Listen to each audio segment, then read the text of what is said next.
Një 15 vjeçar vdes e ëdurës. Shteti i hesht, se fëmijë duhen vrar të zgjohet Shqipëria.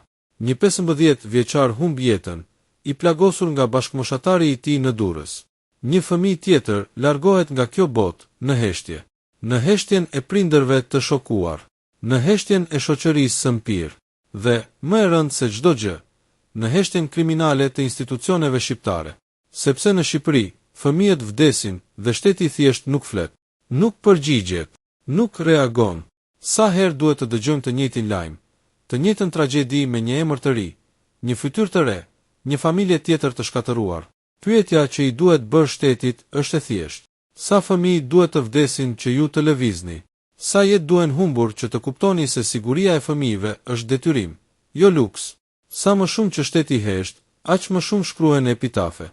Ndërsa qeveria merret me propagandë, me fasada, me statistika të fryra, realiteti i Shqipërisë i ngjan një vendi ku jeta e një të mituri nuk ka peshë, nuk ka vlerë, nuk ka urgjencë. Cili është numri i duhur për ju?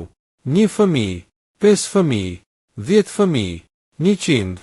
Na e thoni, na thoni me zë të lartë, që ne qytetarët të kuptojmë se çfarë vërtet vlen në këtë vend, sepse duket se nuk është jeta e fëmijëve tanë. Çdo prind e di diçka që shteti refuzon ta pranojë.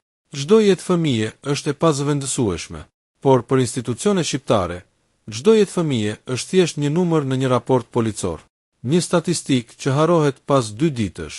Pse? Sepse nuk ka përgjegjësi, nuk ka llogaridhënie, nuk ka frikë nga drejtësia, nuk ka presion publik, ka vetëm heshtje, dhe heshtja është bashkëfajtore. Shqipëria po rrit një brez që jeton pa siguri, pa mbrojtje, pa garanci. Një brez që po rritet në shkolla ku dhuna normalizohet, në rrugë ku askush nuk dëshkohet, në një shoqëri ku jeta vlen aq pak, saqë shteti nuk merr mundimin t'i përgjigjet as vdekjes së tyre. Dhe nëse një shtet nuk mbron fëmijët e tij, atëherë nuk është shtet, është thjesht një fasadë betoni e mbajtur me propaganda. Vdekja e këtij 15 vjeçari nuk është incident, është dështim i plot institucional, është pasqyrë e një shoqërie në rënje të lirë, është alarmi që bie për herë të 1000 dhe sërish nuk dëgjohet, por ne do ta themi me zë të lartë. Mjaft heshtje, mjaft justifikime, mjaft fëmijë të varrosur.